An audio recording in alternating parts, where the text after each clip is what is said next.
ദൈവനാമത്തിന് മഹത്വമുണ്ടായിരിക്കട്ടെ. കൃപാസന പത്രത്തിലെ ചില സാക്ഷ്യങ്ങളാണ് ഞാനിവിടെ വായിക്കുന്നത്. സാക്ഷ്യങ്ങൾ പലപ്പോഴും നമ്മുടെ ജീവിതത്തിൽ ദൈവത്തോടുള്ള വിശ്വാസ തീക്ഷ്ണത വർദ്ധിപ്പിക്കാനും അതുപോലെ തന്നെ നമ്മുടെ നിയോഗങ്ങളിന്മേൽ സാധ്യത വരുത്തുന്ന ഒരു പ്രേരക ഘടകമായി തീരുകയും ചെയ്യുന്നു. ഞാനിവിടെ വായിക്കുന്ന ആദ്യത്തെ സാക്ഷ്യം ജെയ്സൺ KX, ഫോർട്ട് കൊച്ചിയുടേതാണ്. ഉടമ്പടി. ഡൗൺ സിൻഡ്രോം മാറി പ്രഗ്നൻസി തുടരാനുള്ള കൃപ കിട്ടി. ഞങ്ങളുടെ വിവാഹം കഴിഞ്ഞ് 4 വർഷമായിട്ടും കുട്ടികൾ ഇല്ലായിരുന്നു. 4-ാം മാസത്തെ പരിശോധനയിൽ കുഞ്ഞിന് ഡൗൺ സിൻഡ്രോം ഉണ്ടെന്ന് പറയുകയും അബോർഷൻ ചെയ്യാനും പറഞ്ഞു. ഞങ്ങൾ കൃപാസനത്തിൽ വന്ന് ഉടമ്പടി എടുത്ത് ബ്ലഡ് ടെസ്റ്റിന് പോയപ്പോൾ വെഞ്ചരിച്ച ഉപ്പും കാശുരൂപവും ഉപയോഗിച്ച് പ്രാർത്ഥിച്ചതിൻ്റെ ഫലമായി റിസൾട്ട് വന്നപ്പോൾ കുഞ്ഞിന് കുഴപ്പമൊന്നും ഇല്ലെന്നും പ്രഗ്നൻസി കണ്ടിന്യൂ ചെയ്യാം എന്നും പറഞ്ഞു. വളരെ ശക്തമായ ഒരു സാക്ഷ്യമാണ്. മറ്റൊരു സാക്ഷ്യത്തിൻ്റെ ഹെഡിങ് ഉടമ്പടി ആരാധനയിൽ ജോസഫ് അച്ഛൻ എൻ്റെ രോഗാവസ്ഥ പറഞ്ഞു. ശേഷം നടന്നത്.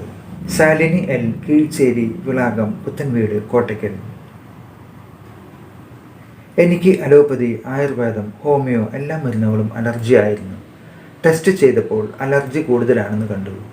ഞാൻ കൃപാസനത്തിൽ ഉടമ്പടി എടുത്ത് ഉടമ്പടി ആരാധനയിൽ പങ്കെടുക്കുന്ന സമയത്ത് അച്ഛൻ എൻ്റെ കാര്യം പറയണമെന്ന് കരഞ്ഞു പ്രാർത്ഥിച്ച സമയം ഒരു മരുന്നും ഏൽക്കാത്ത ഒരു വ്യക്തിയെ മാതാവ് തൊട്ടു സുഖപ്പെടുത്തുന്നു എന്ന് അച്ഛൻ സന്ദേശം പറയുകയും ആ നിമിഷം എൻ്റെ ശരീരത്തിൽ ഒരു തണുപ്പ് അനുഭവപ്പെടുകയും അതിനുശേഷം എന്ത് മരുന്ന് കഴിച്ചാലും യാതൊരു കുഴപ്പമില്ല എന്ന അത്ഭുതകരമായ ഒരു സാക്ഷ്യമാണ് ശാലിനി L, കീഴ്ച്ചേരിയുടേത്. അച്ഛൻ്റെ കൈവയ്പ് പ്രാർത്ഥനയിലൂടെ ആരോഗ്യമുള്ള ഒരു കുഞ്ഞിന് ലഭിച്ച സാക്ഷ്യം എന്ന ഹെഡിങ്ങോടുകൂടി കൊച്ചുറാണി വർഗീസ്, തൈപ്പറമ്പിൽ ഹൗസ്, ചങ്ങനാശ്ശേരിയുടേതാണ്. ഞാൻ 2 പ്രാവശ്യം ഗർഭിണിയായെങ്കിലും അബോർഷൻ ആയി.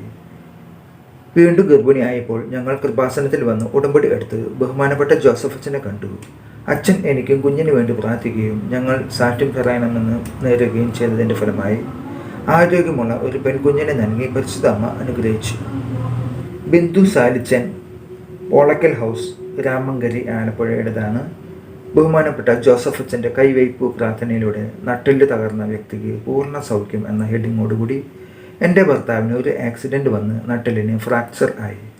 MRI കണ്ടിട്ട് സർജറി വേണമെന്നും 2 ആഴ്ച കഴിഞ്ഞ് വരാനും ഡോക്ടർ പറഞ്ഞു. ഞങ്ങൾ കൃപാസനത്തിൽ വന്ന് ഉടമ്പടി എടുത്ത് ബഹുമാനപ്പെട്ട ജോസഫ് അച്ഛനെ കണ്ട് പ്രാർത്ഥിച്ചു. 2 ആഴ്ച കഴിഞ്ഞ് എക്സ്റേ എടുത്തപ്പോൾ നട്ടെല്ലിൻ്റെ ഫ്രാക്ചർ കാണുന്നില്ല എന്ന് ഡോക്ടർ പറഞ്ഞു. പൂർണ്ണ സൗഖ്യം ലഭിച്ചു. മറ്റൊരു സാക്ഷ്യം അനുമോൾ ആൻ്റണി, പാറവിള, പുത്തൻവീട്, കൊട്ടാരക്കരയുടേതാണ്. OIT ഉടമ്പടി എടുത്തപ്പോൾ 7-ാം തവണ പരിശുദ്ധ അമ്മ എനിക്ക് വിജയം തന്നു. ഞാൻ 6 തവണ OIT പരീക്ഷ എഴുതിയിട്ടും ആവശ്യമായ സ്കോർ ലഭിച്ചില്ല. ഞാൻ കൃപാസനത്തിൽ വന്ന് ഉടമ്പടി എടുത്തു. ഉടമ്പടി എടുത്താൽ അമ്മ മാതാവ് വീട്ടിൽ വരും എന്ന് ബഹുമാനപ്പെട്ട ജോസഫ് അച്ഛൻ്റെ വാക്ക് വിശ്വസിച്ച് ഞാൻ ഡയറിയിൽ OIT പാസ്സായി എന്ന സാക്ഷ്യം എഴുതി വെച്ചു. എക്സാം വളരെ ബുദ്ധിമുട്ടായിരുന്നെങ്കിലും റിസൾട്ട് വന്നപ്പോൾ ഞാൻ പാസ്സായി. പരിശുദ്ധ അമ്മയ്ക്ക് 1000 നന്ദി. മറ്റൊരു സാക്ഷ്യം റോസമ്മ മാത്യു, മാങ്ങാപ്പറമ്പിൽ, മാനാനം PO, കോട്ടയം. സാക്ഷ്യത്തിൻ്റെ ഹെഡിങ് ഇങ്ങനെ. 47-ാം വയസ്സിൽ B2 പാസ്സായി ജർമ്മനിയിലെത്തിയ സാക്ഷ്യം. ഞാൻ യൂറോപ്പിൽ നഴ്സിംഗ് ജോലിക്ക് വേണ്ടി പോയെങ്കിലും നിയമം മാറിയതിനാൽ വർക്ക് പെർമിറ്റ് കിട്ടാതെ നാട്ടിലേക്ക് തിരിച്ചു പോന്നു.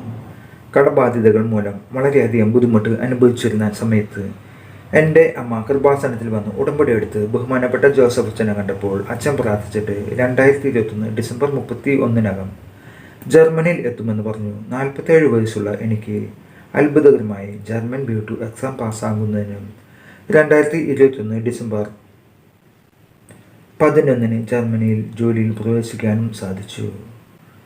എത്ര മഹത്തരമായ സാക്ഷ്യങ്ങളാണ് കൃപാസനം പരിശുദ്ധ മാതാവിൻ്റെ മധ്യസ്ഥൽ അവിടുത്തെ മക്കൾക്ക് ലഭിക്കുന്നത്. മറ്റൊരു സാക്ഷ്യങ്ങളുമ്പോൾ ഞാൻ വീണ്ടും വരുന്നതായിരിക്കും. അതുവരെ എല്ലാവർക്കും ദൈവനാമത്തിന് മഹത്വം ഉണ്ടായിരിക്കട്ടെ. ആമേൻ.